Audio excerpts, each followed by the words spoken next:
Hi guys, I'm Prateek Kumar and I'm the host of the FitCru Show. I'm also the founder of FitCru. And before I start introducing the next guest, I would like to request you all to do one thing. Please subscribe to our channel on whatever platform you're going to hear this, or whether it's Spotify, YouTube, Instagram, wherever we're present. Please do hit the follow, subscribe button, because you guys subscribing to our channel helps us grow our show, grow our community better, and we are able to get better personalities, better people, and have more engaging conversations with them. This would help our listeners understand their struggles, their journeys, and get a clear insight in their lives too. So if you guys were to join us, there's literally nothing else that I could ask you all to do, because when we come together, we'll be able to get better people into our community. So please hit the bell icon or the subscribe button or the follow button, whatever platform you all are consuming this piece of content on. Please do join our community. I would like to welcome you all, and I would like to move on to our guest now. I got a very funny incident that my uncle had told me. Something that these five senses. We are having biryani, and he was eating with his hands, and I was eating with my spoon. And then I was like, "आप हाथ से क्यों खा रहे हो?" And he was like, "खाना है generally आपको हाथ से खाना चाहिए, क्योंकि आपको सारे पांच सेंसेस लाने चाहिए उसमें। लाइक पहले तो आपने टच किया, फिर आपने टेस्ट किया। टेस्ट करने के बाद आप स्मेल करते हो, आप खाना देख रहे हो. So your five senses are coming. I was like, no, sound कहाँ पे है? Like, I can't hear the food. No. After chewing, he took a loud burp. Like, ये आपका sound है. The thing with meditation is that it's very incremental change. Okay. You won't see it. I can't show you any benefit. But what you will notice is the last time that you were in traffic and you were honking away, getting agitated, irritated. You just be like, ठीक है यार, traffic है, शांत रहो, चलेगा. You'll start noticing how you're going easy on yourself, how you're just going easy on life. I think effort, like good, pure-hearted effort, compounds, yes, and then manifests. Yes. After a very long time, but then when it compounds, it looks like overnight success or overnight sudden fame or whatever it is. But it is literally what you do when no one's looking. You're just doing it because that's what you're calling. You like doing it, and you keep doing it, and then suddenly, yeah, exactly. That's how it happens.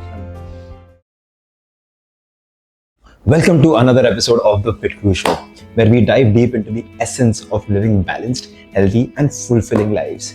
I'm your host Prateek Kumar, and also the founder of FitCru. And today we are joined by a very, very, very special guest. She's Shruti from fame of Shararat and other Hindi TV serials. Many of you might know Shruti from her remarkable career in the entertainment industry, but today she's here to share another side of her journey. Completely inspired me, and I was taken aback. Beyond the camera lights, Shruti has embarked on a personal mission to transform her life through mindfulness. Her transition from a celebrity to a wellness advocate, it just inspires me so much, because it gives me so much proof that people can help people, no matter from what industry and what walks of life. Shruti is here to share her insights on food, habits, and overall, well, her new career, which is mindfulness coaching. So let's dive deeper into Shruti's journey and understand from her firsthand how she has transformed and chosen this career path, and how she's going to help others. Yeah, we'll jump into the conversation where we'll first talk about your current fitness, what you're doing for your fitness, then obviously about the mindfulness coaching bit. I do want to cover a little bit about parenting. Sure. Any kind of health issues that you face during your pregnancy? Just elevated sugar levels, glucose. Yeah. Thoda sa, bahut halka. But that was, I think it's par for the course. Most women end up having that. HB1AC. Plus BP generally shoots up a little bit, but nothing in alarming levels, except because my mother is diabetic.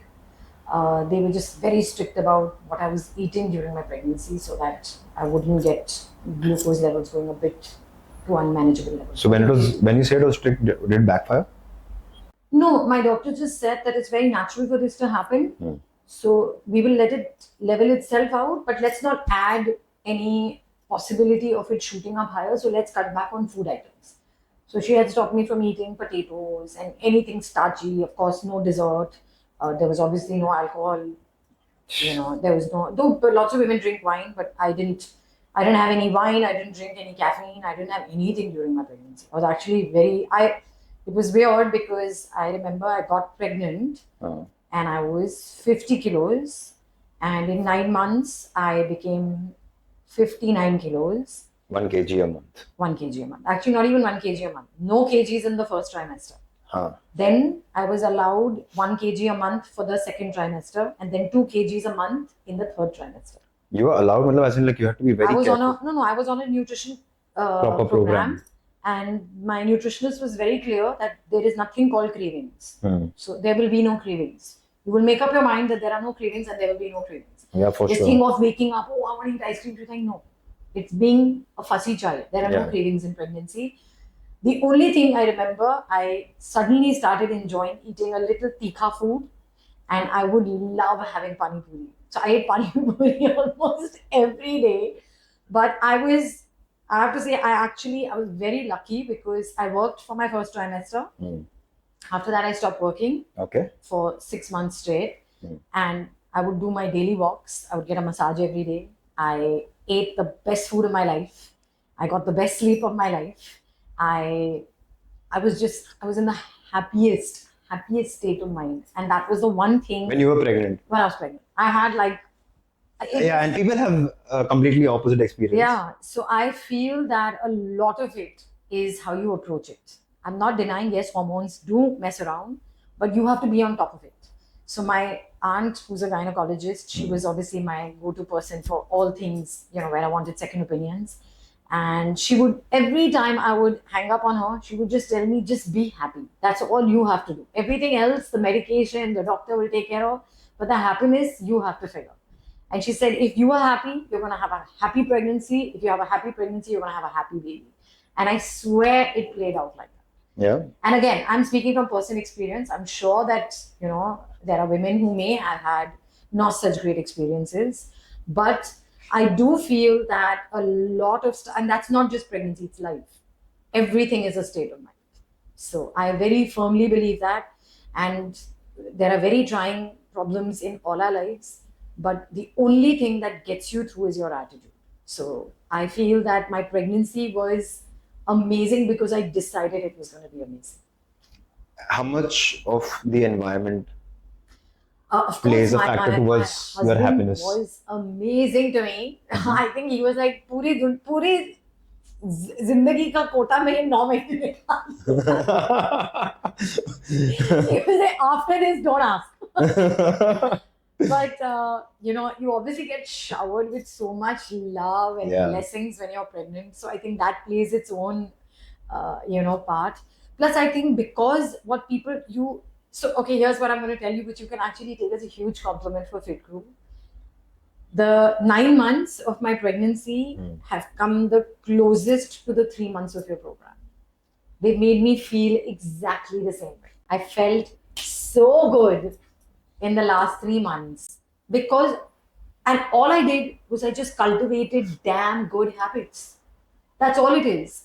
Everyone has access to the same program, right? If they come to FitCru, you will probably give them something very tailor-made for them. All the medicines, all the supplements, all the food that's available to me is available to other people.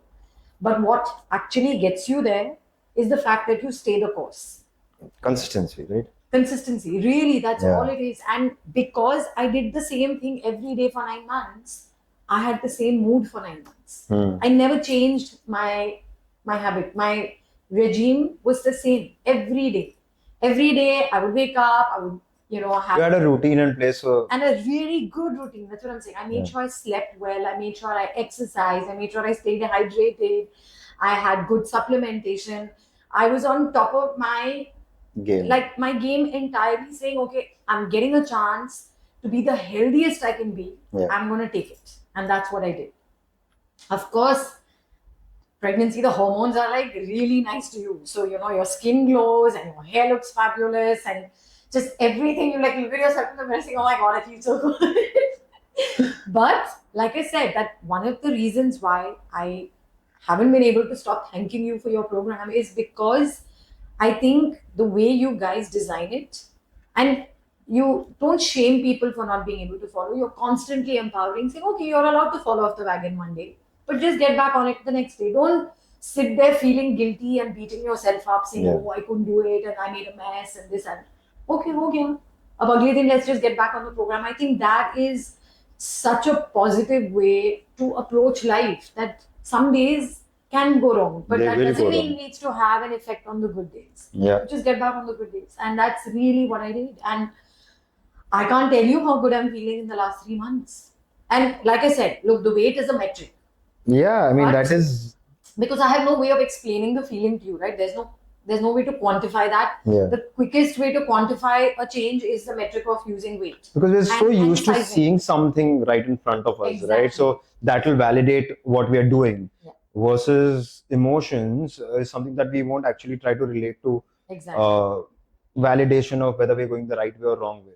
So it was funny because during my pregnancy, like I said, I started at 50. My nutritionist was like, I'm going to allow you only 9 kilos. Correct. That's all you're getting for 9 months. Hmm. You're not eating for 2 people. You're nowhere close to eating for 2 people. So that's another, that theory needs to be debunked. You're eating for someone who is 1/4 your size. 2-3 theories around pregnancy are like really crappy.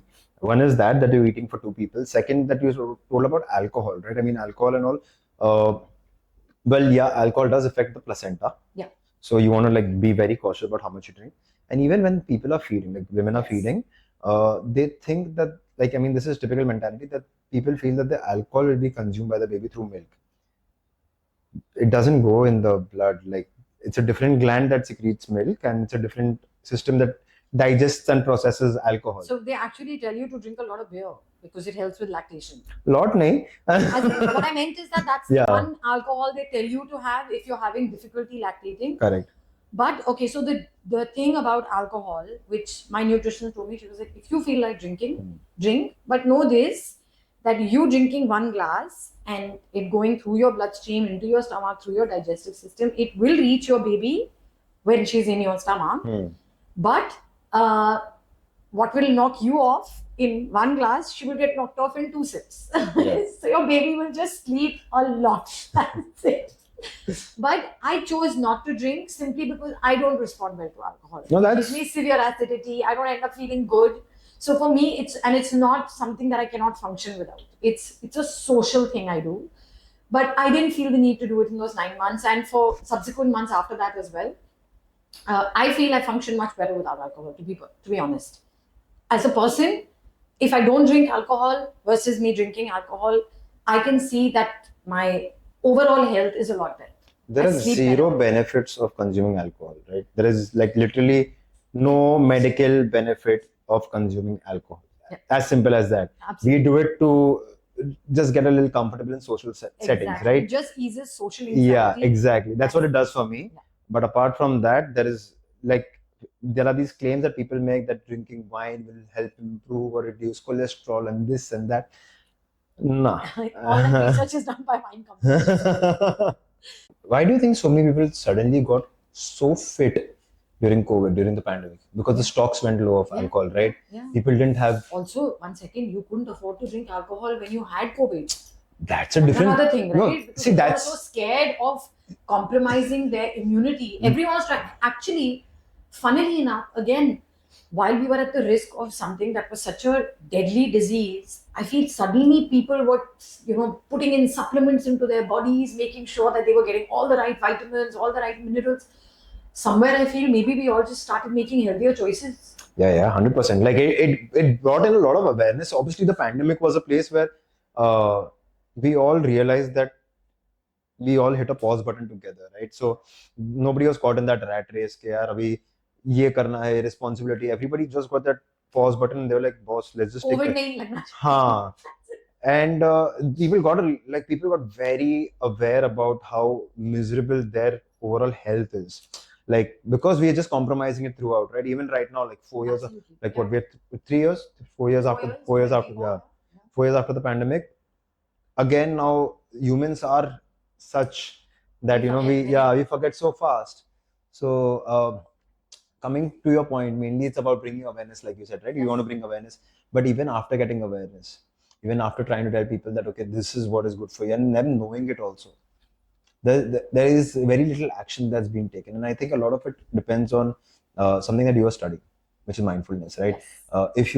If you can put some light on how that works. So, like you said, there is awareness. It's like me saying, okay, now I know that there are 35 spoonfuls of sugar in a can of Coke. Correct? I'm aware of it. Food farmer is killing it with his content. Like he's letting everybody. But because, listen, we grew up drinking Coke. Yeah. Like my mother drank it through her pregnancy. I started drinking Coke the first day I was a baby. Now my daughter who's 9 is telling me, Mama, I want to taste Coca-Cola. I don't know how to stop her. I don't have a leg to stand on. I'm like, okay, if you want to taste it, I'm going to let you. Because it's like if I'm giving her a bar of chocolate to eat, what is holding me back from giving her a can of Coke to drink? Yeah. I've normalized eating sugar, right? So now all she's doing it is drinking it in cola form. ऐसे भी sugar खा रही है, वैसे भी sugar खा रही है. But I have had to tell her over and over again that, darling, if you need to drink it, you're going to find ways to have it. I can't follow you and shadow you everywhere. You're curious, you want to know what it is because other friends of yours are drinking it. So if they can, then I'm guessing you can too. But I can only build enough awareness around you for you to be mindful to not drink it. So that's the difference. Awareness is knowledge, mindfulness is action. Okay.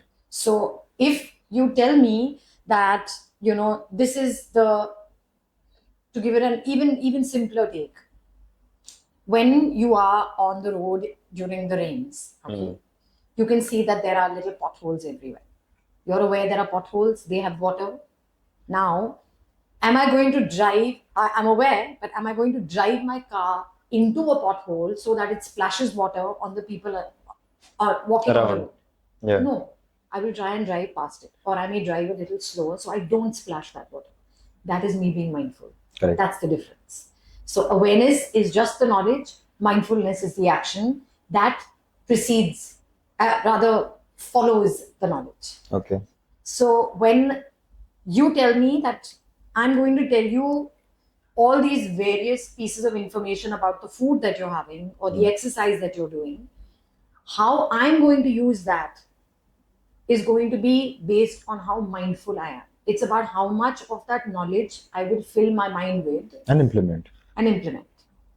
And to be honest, I do feel that, a lot of our issues, largely in humanity right now, and most pressing in our country, is the fact that we are aware but we are not mindful. If I can see that there is a parking spot somewhere, I'll say मैं अपनी गाड़ी लगा लेती हूँ. दूसरे की fit आए नहीं आए, I don't care. I just did that. Because we are not mindful. We're not thinking of how will my action have an effect on my surroundings, me included, and the people who are around me. And we don't do that. We only, मुझे पता है, पर अब it's not my problem. I have to drive now. Of course, I can see the potholes. Not my problem. I'm in a car. I'm safe. I'm sheltered. I'll splash the water on everybody. How does it matter? मैं तो बच गई ना. So our biggest problem comes from the fact that we're very, very selfish and self-centered. We don't think that our actions have, firstly, a domino effect, and there is a cumulative effect. When I get sick, it's not just me suffering. The people around me also suffer. So when I have to take smarter choices or better, healthier choices, I'm not just doing it for myself. I'm doing it for the people who love and care for me as well. So that's being mindful. When you are able to use your awareness to a point where it makes you take rightful action, I think that too. That's what is the final outcome also has to have good karma attached to it. It can't just be, I knew that this person is 1 centimeter away from me and I'll slap them. That's not being mindful. Right? Or pushing somebody is not being mindful. The action also has to be to put in line with the goal. Yeah. It's called being skillful. Basically, that's what Buddhism and mindfulness teaches you, is that your actions have to be skillful. Okay. The way you talk to someone, the way you approach someone, there has to be skillful action. And you can only be skillful once you are mindful. So making better choices comes from awareness, but the action taken it happens only because you are mindful. So to put it very simply, mindfulness is actually present moment awareness. What am I doing? I was just going to come to that because I was reading this book, The Power of Letting Go. The power of letting go. The power of letting go. Yes. The entire book is about being in the present. Yeah. and how to be in the present, because it's so easy for us to say that chalo theek hai, just be in the present, focus on what is in front of you, do what is around, but we don't know how to be in the present. Like, I mean, while I was going through the first two chapters, I was just trying to, because he spoke so highly about the things that you will unlock in life once you learn to be in the present. Yeah. And how you get more aware of things and how you can take action, something similar to what you were saying, but in different words. And when I got to the third chapter, and how simple it was to be in the present, Yeah. and how now the entire book gives you actions, right? You Yeah. you do this, and you'll be in present. So when I was doing that, and I was like, it's so freaking simple. And like, I've recently learned this about myself through my therapist, that she thinks that I might have ADHD. Okay. Yeah, she thinks that I might have that because I'm just doing so much, and I spread myself around. And then it's always been the case. She's like, there's a good chance that you're so hyperactive, you're trying to perform, you're focusing on multiple tasks at the same time. It sounds like you are literally fitting in that bracket. Yeah. And for me, it's always been a challenge to stay in the present.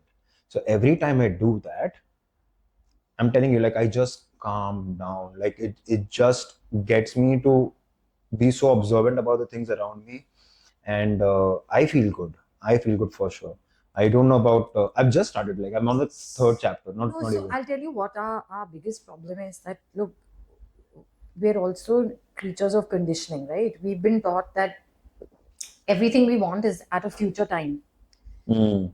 बेटा पढ़ लो, काम कर लो, नौकरी ले लो, savings बना लो, फिर जब बहुत सेविंग्स हुई है फिर मजे करना.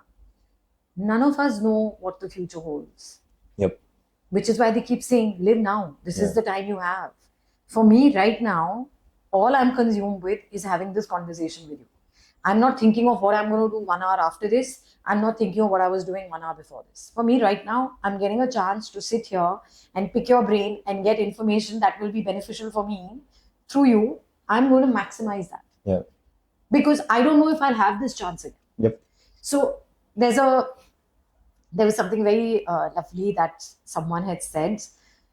They said, when you have a choice between to eat or not to eat, don't eat. Okay?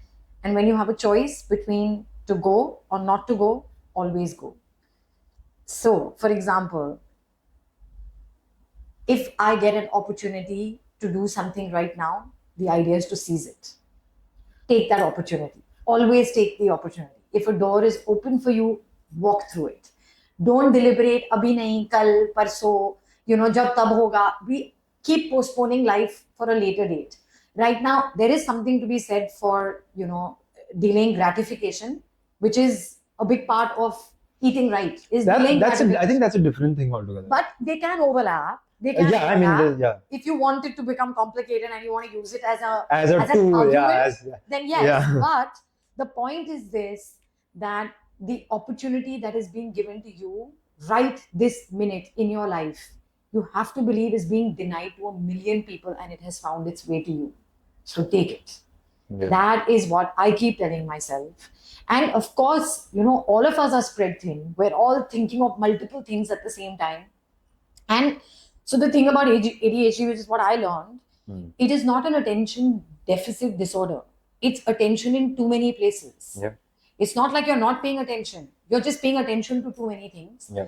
And the one thing that I keep trying to explain to people when I talk about why I feel mindfulness is important is that, say I told you that now, Pratik, you have to run for 24 hours on a treadmill. Just keep running.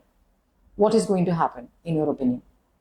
What do you think would happen? In my head, I've said no. No, but I'm telling you now, you have to run on the treadmill for 24 hours. What do you think will happen? Like, what happens? So tell me a basic progression. What would happen in the first hour? What would happen in the fourth hour? What would happen in the 10th hour? So, like, let's say I've got good music on. I managed to get past the first hour, right? And I would consider. And you're running, huh? You're not stopping. Yeah, you're yeah. running. Okay. Running, I'm considering like jogging. Yeah, but you're not walking. You're running. I'm telling you to run. So let's say that I've finished my first hour, and I think I would consider myself as a moderately fit guy, not like good, very fit, but moderately fit guy. So I do the first hour, second hour.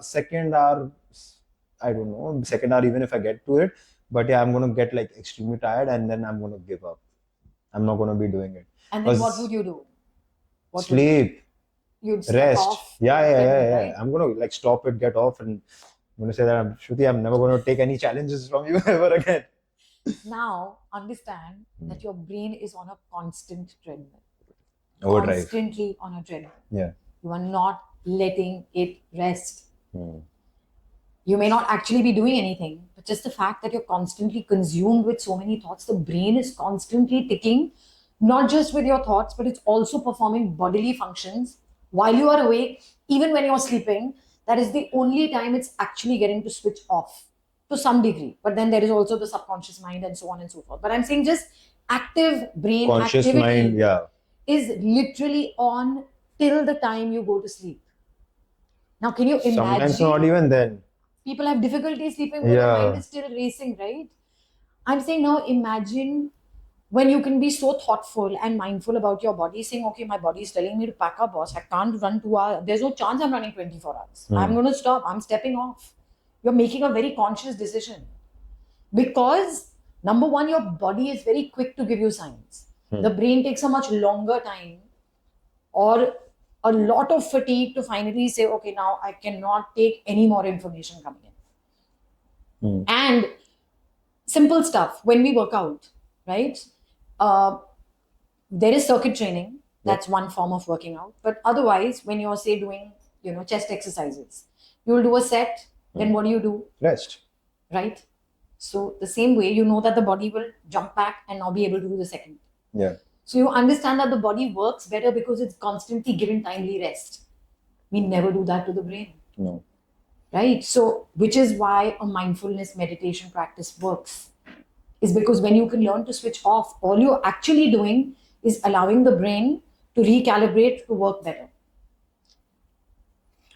It's super interesting because over the last 4-5 years of my career, right, I started from coaching like average Joes, like people who just wanted to get a little fitter. Now, gradually, as I started understanding my niche and who I work better with, I work with a lot of CEOs, a lot of founders, a lot of people with startups, like because I'm doing the same thing, right? Got it. So I kind of relate to that lifestyle, and I'm working with them. And what I've seen with all the people, like most of the people who are successful at what they're doing, or who have more clarity in what they're doing, they take these, they divide their entire day in 3 or 4 parts, right? They don't have a 24-hour day. They have like 8-hour days, like 3 8-hour days, or 4 6-hour days. And every 6th hour, they will take that break. Yeah. Either they'll take a power nap or they'll meditate. Yeah. But they do that intentionally. Like whether it's them coming home for lunch and then taking a small nap, or in the evening going for a small stroll where they completely disconnect, but they take that time to just disconnect. So that's what I'm saying, that to put the quickest analogy is comparing it to a workout. Yeah. That even if you do a circuit, after the circuit also you take a break. Na? Can you go continuously for 1 hour? No. Strength training, you can't. Everything needs to be done with enough time for the body to rest, for the heart to come down, and then you jump back. Then the heart comes down, so you have to learn how to do that to the mind. So, but how do you, like, I'm sorry, like I have so many questions suddenly. But how do you learn that? Let's consider our mind as a battery of your phone, right? वो जो दिखता है ना हमको green color का, आपका mind वो है. Usually people rest when it comes to reminder 10% left or whatever like that. When you get that notification, that's when people rest. Yeah. I think ideally people should rest when it comes to that yellow mark, 50% or 40%, right? So how do you know, like, कब पता चलता है कि boss अभी time आ गया rest करने? So okay, so look, everyone's brain capacity is also different, right? Correct. Each person's demands are different. I can't tell a pilot who's flying a plane saying, okay, please switch off the plane and now rest in the sky. He can't, right? So he knows that he has to keep the brain active for a certain period of time. A surgeon has to keep his brain active in the process of a 6-hour surgery. He can't switch off. The point being that why is it that pilots are told when they do a certain sector, they have to take that many hours of rest? Yeah. Right? Yeah. There are stipulated hours. So I'm not going to say there's a one size that fits all. But let's take a baseline of a regular person who probably has a 10 or 12-hour day. Not 12 hours, I would say 15 hours, for example. आप सुबह 8 बजे उठ रहे हैं और आप रात को 11 बजे सो रहे हैं, तो आपका तकरीबन 16 घंटे का दिन है, correct? Let's say that just if you are not able to understand when is your peak performance happening or when is your big sort of valley happening, let's try and see that after every hour for 3 minutes, you will just sit still and you will not do anything. And when I say you will sit still, you will just sit. You will not be on your phone. You will not be thinking of anything. You will probably just count your breaths for 3 minutes. That's all you're doing. You get back to the next hour. And you keep doing that every hour. Now, when you can do 3 minutes just every hour. hour. मुझे anxiety हो रहा, like how do I, like, okay, but yeah, that's exactly what you need to do. I'm just saying, just take a 3-minute break in an hour. Yeah. You're still getting 57 minutes to do a lot of stuff. 3 minutes is all one is asking. So I'm saying either you do that, if say your job doesn't permit it. Let's try and see that every person should at least try. And when I say meditate, it's not sitting in that mudra and you're not doing any of that. Meditating is simply paying attention to just one thing for that brief period of time. If I tell you now, I want you to just look at this tree and just focus on all the various different colors of green. Just focus on that, nothing else. Just observe it. That's it for 3 minutes. It's not that much of an ask. So I'm saying if you can't do it every hour, at least try and take 25 minutes at some point in the day to do it. Okay. So here's the thing. And this is apart from sleeping. Apart from sleeping. What you will notice is that you'll sleep a lot better because your brain has understood how to rest. It knows that after every 1 hour, or at least for 25 minutes in the day, I will be given a spot in time where I will do nothing. And that is the hardest job, to get the brain to do nothing. Yeah. 100%. So when you're driving down, okay, unless you have motion sickness and you need to be distracted from it, just learn to not be on your phone. Don't read a book. Just sit and enjoy your drive. Just look at your surroundings. That's your brain engaged in doing just one thing. It's just observing where you're at. And there's so many different kinds of meditations that one can do. The easiest ones are the 3-minute meditation. Okay. Which is literally 3 minutes, just breathing in, breathing out. That's all you do for 3 minutes. Okay. You can then do a sound meditation where you just sit and you observe sounds. So you're just paying attention to sounds happening. You're not labeling them. You can tell there's a hum of some machine happening, there is a fan working, but we're not giving anything names. We're just noticing all the different sounds. All I'm telling you to do is bring your attention to one thing. That's it. If you just do that much, you will start seeing a huge change in how you feel at the end of the day. The fatigue will go down. And so here's the thing. With a workout, there is physical change, right? There are metrics that can tell you that you're getting fitter. The thing with meditation is that it's very incremental change. You won't see it. I can't show you any benefit. But what you will notice is the last time that you were in traffic and you were honking away, getting agitated, irritated, you just be like, "Theek hai yaar, traffic hai, shant raho, chalega." You'll start noticing how you're going easy on yourself, how you're just going easy on life. Because here's the thing. Mindfulness also comes from Buddhist principles, which is the most basic thing about Buddhism is that life is suffering. What is each person's eventual aim is to reduce their suffering. That is your ultimate aim in life. What is the next purpose is how to reduce another person's suffering. So first your own and then someone else's. Now you may not be able to reduce someone's suffering, but you can at least not add to their suffering. 100%, yeah. Right? When I'm in a traffic jam, I don't know who's responsible for it, but there is traffic. And number one, I am also traffic. Yeah, obviously. First thing you have to realize, you are also You're traffic. a part of the problem. You are also traffic, right? You are not the only one who's being singled out. अब सारी गाड़ियाँ आपके round खड़ी रहेंगी, पर आप भी तो traffic है ना? You also have to go somewhere. The other person also has to go somewhere. We're all stuck here together. Now, if I get agitated by it, okay, I'm going to start honking, which means I'm increasing noise pollution. Noise pollution is affecting everybody. Everyone's already irritated enough. उसके ऊपर आप horn दबा कर और लोगों की suffering बढ़ा रहे हो. हाँ, वो हॉर्न की आवाज आपको भी तंग कर रही है, आप अपनी भी सफरिंग बढ़ा रहे हो. ट्रैफिक हिला नहीं, ट्रैफिक को जब हिलना है वो तभी हिलेगा. करेक्ट. करेक्ट. सबको तो जाना ही आगे. उस वक्त बैठकर ब्रीदिंग कर लो. use that time for yourself. Yeah. You know that you're going to be static for the next 20 minutes. Just sit there and breathe. Listen to a song in your car. Enjoy the music. Find a way to make that moment less aggravating and more pacifying. That you can do if you are mindful. 90% of us have a certain, we live autopilot, all of us, which we need to, because if the brain did not learn things, we'd be teaching it the same thing every day. Every day I can't teach my brain how to use the car. Right now, my brain knows how to. No, I think we try to develop these autopilot systems for ourselves. It's essential for survival. If every morning, if I went and sat in my car and said, "Oh, I don't know what to do now," the brain has now learned how to brush teeth. Yeah. The brain has learned how to take a shower. The brain has learned how to take food from a plate, put it in the mouth, digest it, put it in the system. Even knowing where the buttons are kept, like buttons are placed at the home. Like you can scan through your house with your eyes shut, right? Yeah. I'm saying so many times when you're driving, why do you end up following the same route? Because the brain has automated it, saying this is from home the best to work, possible, home to work, home to work. Arey yaar, I had to take that left, I've bloody reached work. That's you being on autopilot. I swear this happened to me today in the morning when I was dropping my son to school, and I have this habit of taking this one road, and it was like I know it was blocked.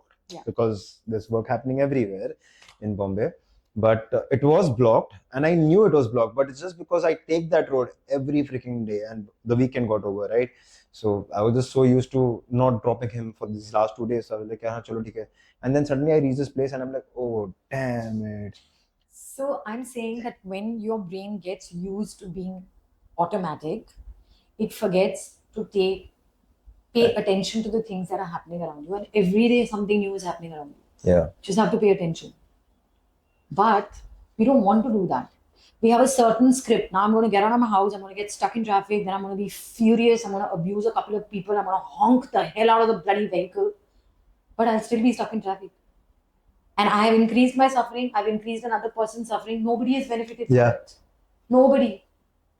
So when you start thinking of things a little more, you delve a little deeper, you realize there's always a better way to do things. You have to keep finding that way. There is always a better way to do things. If you allow a situation to get the better of you, it's only your loss. The situation is doing what it's supposed to, which is what I told you earlier. Every situation is also led by an attitude. I can be very angry with you for giving me a diet program, saying, what the hell, you've taken away all my food, I'm so irritated, I'm so agitated, I'm feeling so cranky. I get that quite a bit. But I can also say, you know what, I'm having a little bit of a hard time, but I know that this is going to take me to a better place. Can we go easier on me? Can I make this? There is always a better way to do things. Yeah. I can tell you also, can you find me a better way to do this? And that's what you do, right? How can I take you on a path that is the easiest to follow? Unless there are very immediate goals which require a slightly sterner, sort of way of doing things. Yeah, maybe. You can say, ठीक है यार, we take it slow. आपको ये 3 महीने में नहीं करना, हम 6 महीने में कर लेते हैं, हो जाएगा.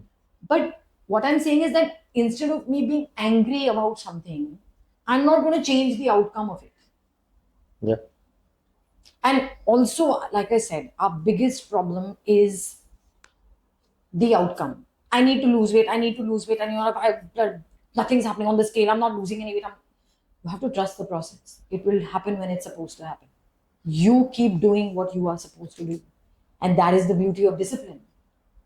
And, I just did a TED Talk on it. Did a TED Talk on consistency, on how consistency gets you closer to your goals than big leaps. You can't go to the gym and work out for 8 hours and say, where are my muscles? You have to go for 8 days and work out, even if it's for 20 minutes, for 8 months even, to finally see some result. But you have to go every day. You have to do it consistently. Steps, and you have to keep doing it, knowing at some point it will switch. And that is again something that these are all exercises in mindfulness. It's just telling you to pay attention to what you are doing now. Today I ate a bar of chocolate. I'm feeling a little guilty. Tomorrow I won't eat it. It's fine. I'll work a little harder tomorrow.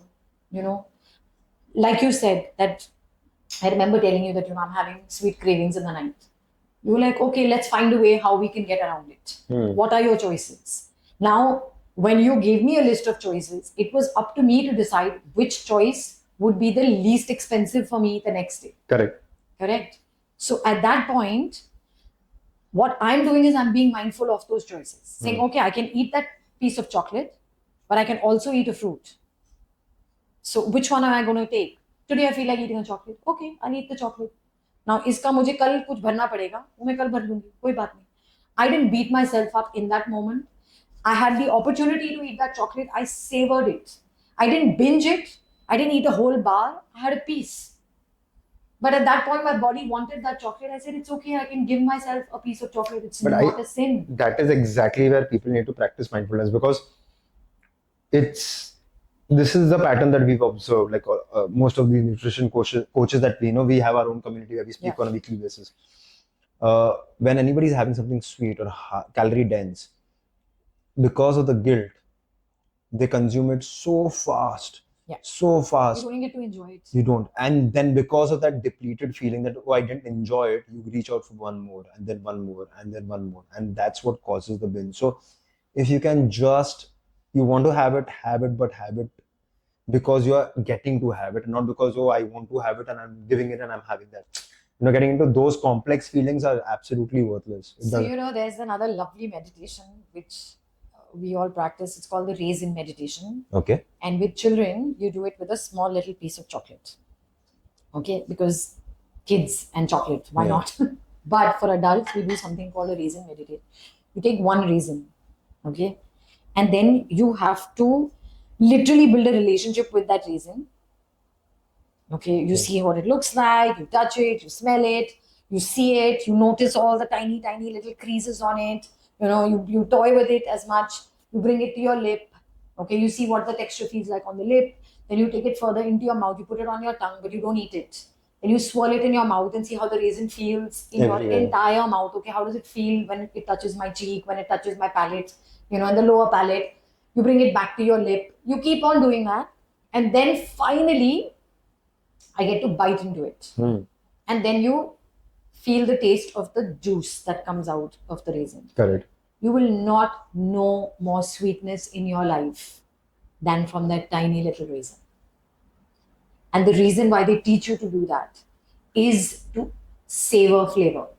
हम कैसे खाते हैं raisins? पूरा मुट्ठी उठाए मुंह में डाल दें. Done. We only chew it. When you eat that one raisin, when you bring all your senses to it, the flavor that you get from one raisin is the equivalent of having a whole dabba of raisins. Maybe even more. Maybe more. Yeah. And trust me, after that, you don't feel like eating another one because your mouth is just so full of that sweetness. You're like, okay, unless you're someone who likes the flavor sweet. I'm saying just the process. So for kids, you do that with chocolate because they're so used to consuming it so fast. Yeah. That teaching them, first look at the chocolate, see how it feels, smell it. There's so many different aspects to a chocolate than just flavor.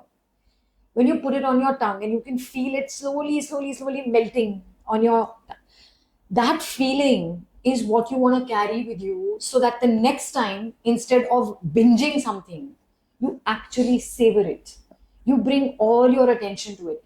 When we're eating, mostly when we're eating, all you're doing is actually engaging in a physical activity.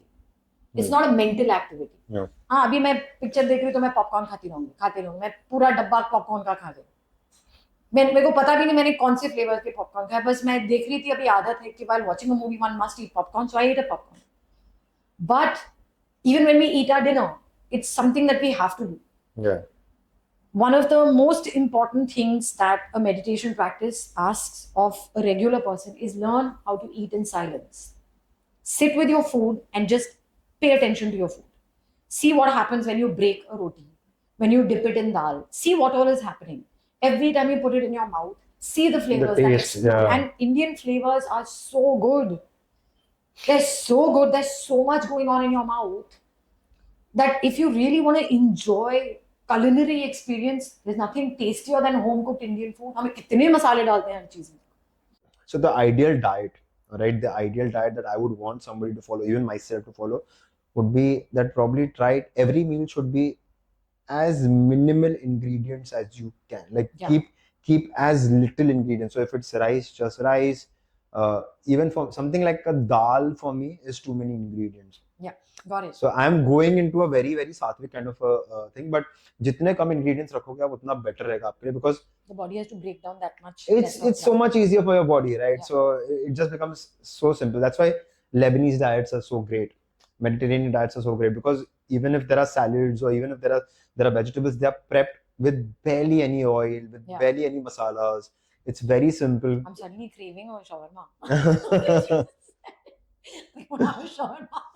But like, it's just such simple food, right? Yeah. It's obviously there are some food that are richer, but over and above things, it's jitna aap kam rakhoge versus compared to a Chinese preparation, like a typical Indian Chinese, not like Oriental, but like Chinese preparation where you add all the red soya colors. sauce and red Exactly. sauce.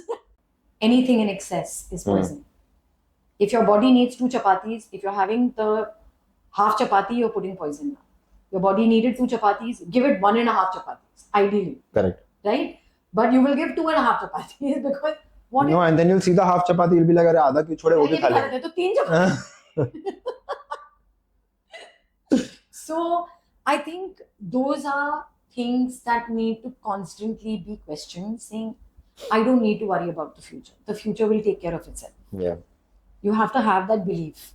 Saying, जो dinner पे मिलना है ना वो मिल जाएगा, वो lunch में खाने की जरूरत नहीं है. बिल्कुल नहीं. पर हम लोग की वही आदत है कि आज खा लो, अभी कर लो, अपनी गाड़ी लगा लो, दूसरे की गाड़ी फंसी रही कोई बात नहीं.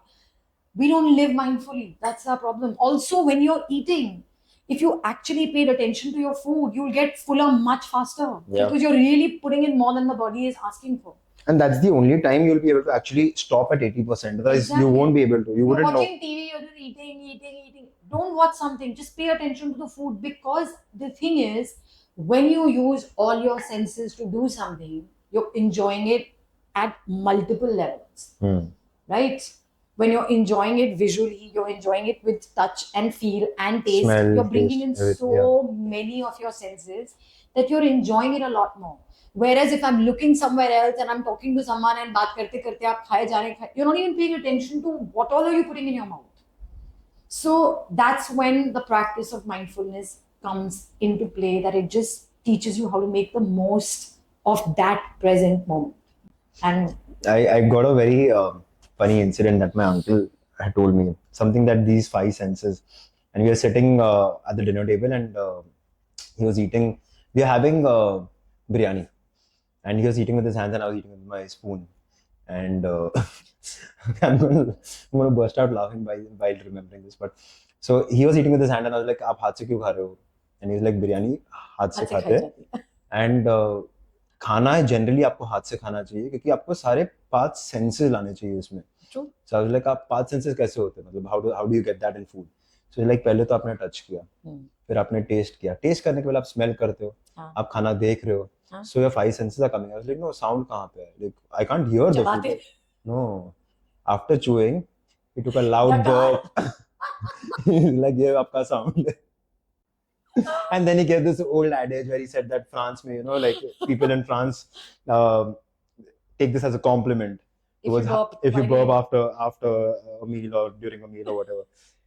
And yeah. So, I would think while chewing. Even I was like, sound kahan pe? Like, I'm an engineer, right? So I'm like always looking for a solution. So, and he's like, hey, la, tumhara sound. So I think, I just really feel that I was very lucky that I found a certain opportunity to follow, my way to mindfulness. And I'm very far away from actually enjoying its full benefits. But I'm very aware of the fact that I have been given the skills. It's really up to me how often I want to use them. So, what is the next step for you as mindfulness coach? Is that on the cards? Yeah, as in I am licensed to be a coach. The thing is, I carry a very big badge of being an actor, which I love. But to make people now see me also as a mental wellness coach is going to take some time. So I'm trying to put myself out there in conversations, in situations where I can contribute Yeah. my skills or my knowledge in that particular field. And my basic aim, of course, while it is to help adults, I would like to focus more on the kids. I would like to teach kids how to be mindful because I feel it will benefit them at a very young age, Okay. going into life with the right mindset. So, learning how to hit pause, learning how to delay gratification, learning how not to give into your impulse, learning, given that kids are such hyperactive individuals and they have so much happening in their little tiny Oh my brains, God. so much energy they don't know what to do with. So just teaching them how to sort of, rein in that energy and use it correctly. Yeah. So I would ideally love to start doing mindfulness workshops in schools. That's my wow. ultimate aim right now. Okay. Like I said, I have to put myself out there. Another thing is that the only thing that I'm currently addicted to is studying. So now I'm suddenly feeling very driven to do a course in counseling psychology, which Okay. I feel might better my chances in landing up in schools, not just as a mindfulness meditation teacher, but also as a counselor. Okay. So that's the next aim. अब मैं कब कर पाऊंगी, I don't know, because it's a fairly long commitment. I think effort, like good, pure-hearted effort, compounds. Yes, And then always. manifests Yes. after a very long time. But then when it compounds, it looks like overnight success or overnight sudden fame or whatever it is. Yeah. But it is literally what you do when no one's looking. You're just doing it because that's what you're calling. You like doing it, and you keep doing it, and then suddenly, Boom. yeah, exactly. That's how it happens. And I'm waiting for when that will happen to me. Come on. But yeah, we're trying. We can only try. And that's all you should do. And you Exactly. should keep trying. And the beauty of it is that I feel that we keep looking for a destination all the time. That, okay, I want to hit that figure, or, I want to get that many centers, I want to have that many students, I want to have that many clients. Why limit yourself? Why even put a number on it? Just keep going till whenever Such you a can. funny thing. This is such a big coincidence. Right? You see that thing over there? I started doing that when I just took this office. Yeah. I created that ladder. I was like, okay, this is the kind of revenue stream that I want to hit. And I was like, okay, incremental. You can see the number, right? We went up to like 50 lakhs a month or something like that. And then I was like, dude, then the ceiling is over there. I'm going to stop over there, right? Yeah. What am I even doing? Like, I couldn't rub it off because I did it with a permanent marker. But yeah, I was like, dude, this is so foolish of me. Why am I setting these Why are things? you drawing a line? Yeah, Just and keep why? going. Go Exactly. as far as it keeps taking you, And I think that's what we limit ourselves. We shouldn't. Yeah. You don't know what you're capable of. You have to just keep doing it and see where it takes you. And I think that's the beauty of life. Just keep trusting the process. And that's again something that I've learned from my teachers. Thank you so much, Shruti. Thank you for coming here, and we look forward in seeing you in that other character. You. I want to quickly say this before I go, that I started a nutrition program with FitCru, and I started at 57 kilos, and 3 months later I'm at 53 kilos. I'm only saying the weight because it's the only quantifiable metric there is. But in terms of the program, the way it was designed, the kind of information that was sought about me, about a deep dive into my lifestyle, my choices, my failings, my shortcomings, my strengths. I have yet to meet a team that is so hands-on with their client, and just regular check-ins, encouragement without shaming, understanding how difficult the process can be, but just keeping you motivated to stay the course. I could not have thanked you and your team enough, and I'm just so grateful I got a chance to get fit, get healthy through FitCru, and I hope that you will not disown me. I hope that you will keep No, are you crazy? Of course. You actually set me on a wonderful path, but again, I have never believed that fitness is a destination. It's always a journey, and to have great companions on that journey is really something that very few lucky people encounter. Yeah, so absolutely. I'm deeply, deeply grateful to FitCru, and I can see why the program is the way it is. I think it resonates with all your thoughts and how you approach life. And thank you for bringing your wisdom Oh my and God, using Shruti, it. I'll start And crying. no, don't cry, don't cry. Really, I just genuinely want to say this because, like I said, that the weight is a metric, but I cannot describe my mental state enough. How good it feels to be able to gain control of your choices. I think that's really what it is, because we all feel like we're constantly slave to, all our impulses, and I Yeah. just can't drop it, I can't stop eating this. Just staying the course, saying, okay, let me do it for 1 month and see what happens. And then the magic happens, and you're like, okay, now let me try for 2 more months. Exactly. And then you're like, oh wow, this is doing so well. Now I want to go 3 months, 6 months, 10 years. I don't want to stop doing what I'm doing, because just the guidance from someone Yeah.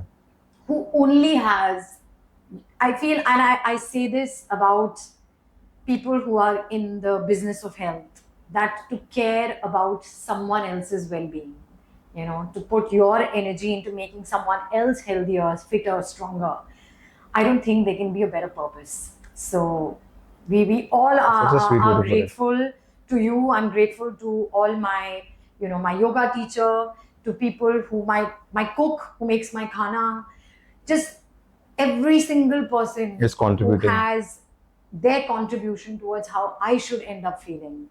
I think it really makes you feel very special, very loved, very cared for. So thank you. Thank you so much. Oh my God. Like, so our business grows only because of word of mouth or testimonials, right? And we suck at asking like, trust me, like we are so pathetic at getting testimonials, but But I believe the proof is in the pudding. I would not have said this 2 months ago when I started, because I was like, okay, I have to first see a change to talk about it. correct. And that is something that, the first thing that was taught to me when I went into my class, before I went into my class as a teacher for mindfulness, was first you have to practice. Because you can't sell something if you don't know its benefits. Absolutely. So first you practice, you notice what is it changing in you. Then you can tell people what feeling to go after. Yeah. But I can't sell you something unless I've tried it. Absolutely. So for me, when I sit here today, 3 months in, and again, I don't think this is peak performance for me. I'm sure there's always a way to be healthier. There's always a way to gain more muscle. There's always a way to get better. Yeah, always. And I don't want to say, okay, this is it, the line in the sand. Ab main iske baad karungi. I would love to have whatever hand holding I can have through FitCru. But I do feel that because I saw the proof in the system, I'm in a better position. It was not done with the intention of a testimonial. It is just a genuine compliment for you and your team. If it works as a testimonial, great. I was going to ask you if you can use it as a testimonial. Please do. Okay. If it works, I'll be happy. Oh yes, of course. Of course. And I'm just going to say that my clothes are fitting better. I wake up feeling better. I feel excited about working out. The injury that I had 3 months ago, okay, while yes, the physiotherapy did do its magic, but I feel that the foods healed me a lot. My diet healed me, my supplementation healed me, my choices healed me, and I cannot thank you enough for that. Are you getting your steps in? Yes, I'm getting my steps in. Lovely. Perfect. But thank you again. Thank you so much, you Shruti. and to the entire team at FitCru. I'm so grateful that our paths crossed. I am super grateful, man. It's so wonderful to have clients like you. I have to thank Simple Call, who I never thank for anything, but really her introducing me to you and your program was really one of the biggest gifts she's given me. I'm so grateful. Thank you. Thank you. All right. Thank you.